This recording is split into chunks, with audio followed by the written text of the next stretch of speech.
देश में मौसम विभाग ने एक बार फिर से टेंशन बढ़ाने वाला ताजा अलर्ट जारी कर दिया है। मौसम विभाग के मुताबिक कल यानी 14 जून को यूपी, बिहार, दिल्ली समेत 19 राज्यों के लिए बारिश आंधी की चेतावनी जारी की गई है। इसके साथ 90 किलोमीटर प्रति घंटे की रफ्तार से आंधी भी चलेगी। जयपुर भीषण गर्मी और उमस के बीच राजस्थान के कई जिलों में तेज हवाओं के साथ बारिश का दौर जारी है। मौसम में यह बदलाव पश्चिमी विक्षोभ और मानसून की सक्रियता के कारण हो रहा है। मौसम विभाग ने कई इलाकों में तेज हवा, बिजली गिरने और भारी बारिश की संभावना जताई गई है। अजमेर के जेएलएन अस्पताल में प्लेसमेंट एजेंसी ने कार्यरत 227 कर्मचारियों को हटा दिया, जिसके बाद संविदा कर्मियों ने आंदोलन शुरू कर दिया है। आज आंदोलन का 9वां दिन है। आंदोलन अब और तेज हो गया है।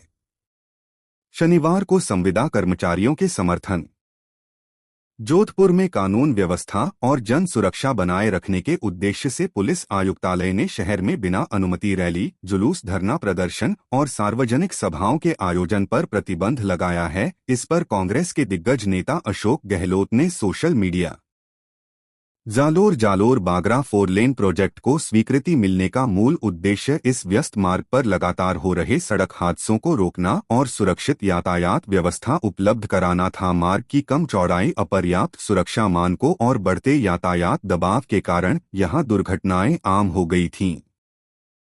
कांग्रेस पार्टी देश भर में पेपर लीक, परीक्षा अनियमितताओं, बेरोजगारी और युवाओं से जुड़े मुद्दों को लेकर बड़ा आंदोलन शुरू करने जा रही है। इस अभियान की शुरुआत 17 जून को राजस्थान के कोटा जिले से होगी।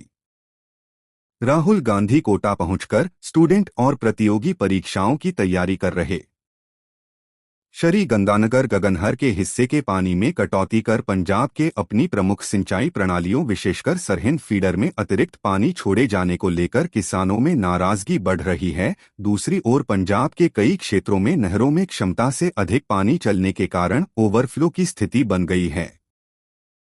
बीकानेर जिले के लूंकरनसर कस्बे में बस स्टैंड पर उस समय अफरा तफरी जब एक निजी ट्रेवल्स से जुड़े युवक ने राजस्थान रोडवेज बस के चालक परिचालक पर जानलेवा हमला कर दिया। आरोपी ने सरेआम धारदार हथियार लहराते हुए रोडवेज स्टाफ के साथ गंभीर मारपीट की। इस दौरान रोड पर काफी देर तक हंगामा होता रहा। जयपुर मुख्यमंत्री भजनलाल शर्मा ने प्रधानमंत्री नरेंद्र मोदी के नेतृत्व में केंद्र सरकार के 12 वर्षों के कार्यकाल को विकास और जनकल्याण के लिए महत्वपूर्ण बताते हुए राजस्थान में हुए बदलावों का उल्लेख किया। उन्होंने कहा कि पिछले कुछ वर्षों में प्रदेश की आर्थिक स्थिति में उल्लेखनीय सुधार हुआ है। राजस्थान के शहरों में 750 वर्गमीटर से कम क्षेत्रफल वाले भूखंडों पर दोबारा एकल पट्टा सिंगल प्लॉट जारी करने का रास्ता खुल सकता है।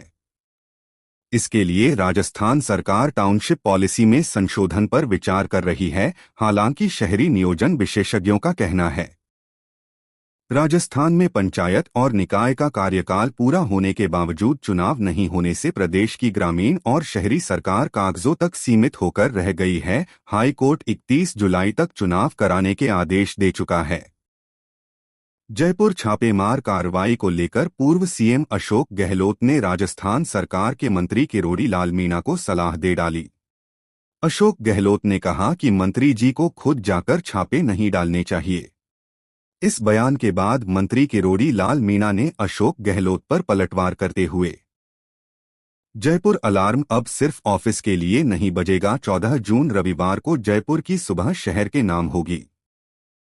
राजस्थान पत्रिका के community movement Jaipur 6M experience your city के लिए रजिस्ट्रेशन की रफ्तार बता रही है कि जयपुर अब सेहत को टास्क नहीं, त्योहार की तरह ले रहा है। बूंदी जिले में निरीक्षण के दौरान मिली अनियमितताओं पर शिक्षा एवं पंचायती राज मंत्री मदन दिलावर एक बार फिर एक्शन मोड में नजर आए।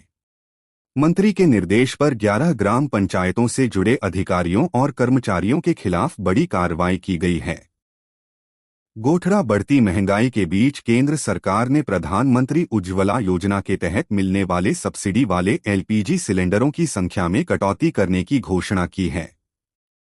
नए नियमों के मुताबिक अब उपभोक्ताओं को वर्ष भर में मात्र 4 सिलेंडरों पर ही सब्सिडी मिलेगी। बाड़मेर में भीषण गर्मी के बीच एक अज्ञात महिला की तबीयत बिगड़ने से मौत हो गई। महिला रेलवे स्टेशन क्षेत्र में बेहोशी की हालत में मिली थी, जिसे उपचार के लिए राजकीय चिकित्सालय पहुंचाया गया, जहां उपचार के दौरान उसकी मृत्यु हो गई। फिलहाल पुलिस मृतका की पहचान और उसके परिजनों की तलाश में जुटी हुई है।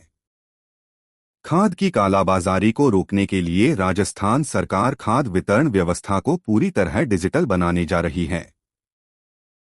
सरकार ने पायलट प्रोजेक्ट के तहत राजसमंद और सिरोही जिलों में यूनिक फार्मर आईडी आधारित खाद वितरण का कार्य शुरू कर दिया है।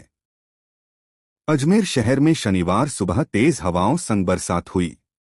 इससे सुबह मौसम में ठंडक रही। दिन भर बादल मंडराते रहे।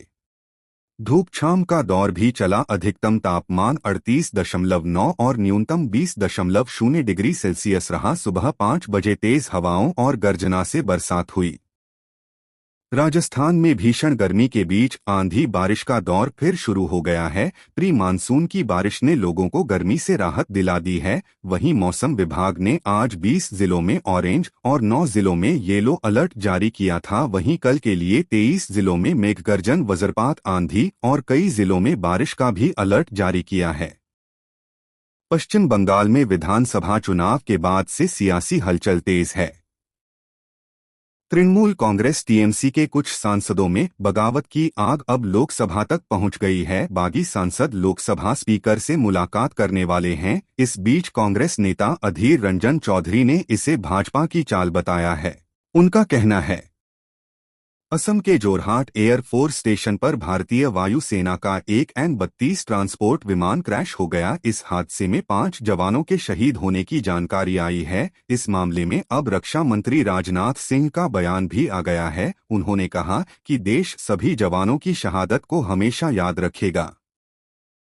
पश्चिम बंगाल की राजनीति में अभिषेक बनर्जी के निजी सहायक यानी पीए सुमित रॉय को लेकर विवाद बढ़ता नजर आ रहा है। कालीघाट स्थित अभिषेक बनर्जी के घर पर कोलकाता पुलिस की छापेमारी के बाद अब केंद्रीय मंत्री सुकांत मजूमदार ने सुमित रॉय को लेकर गंभीर आरोप लगाए हैं।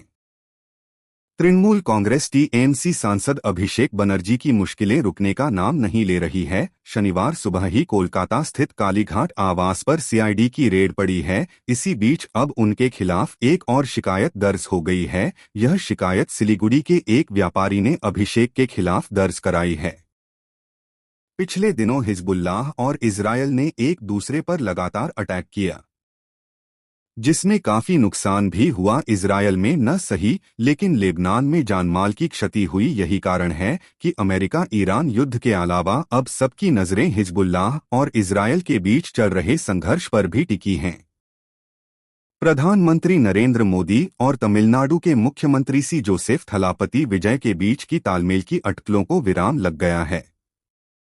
विजय ने कहा है कि वे प्रधानमंत्री नरेंद्र मोदी के साथ तालमेल से काम करेंगे, लेकिन उन्होंने राज्य के हितों पर ध्यान देना होगा।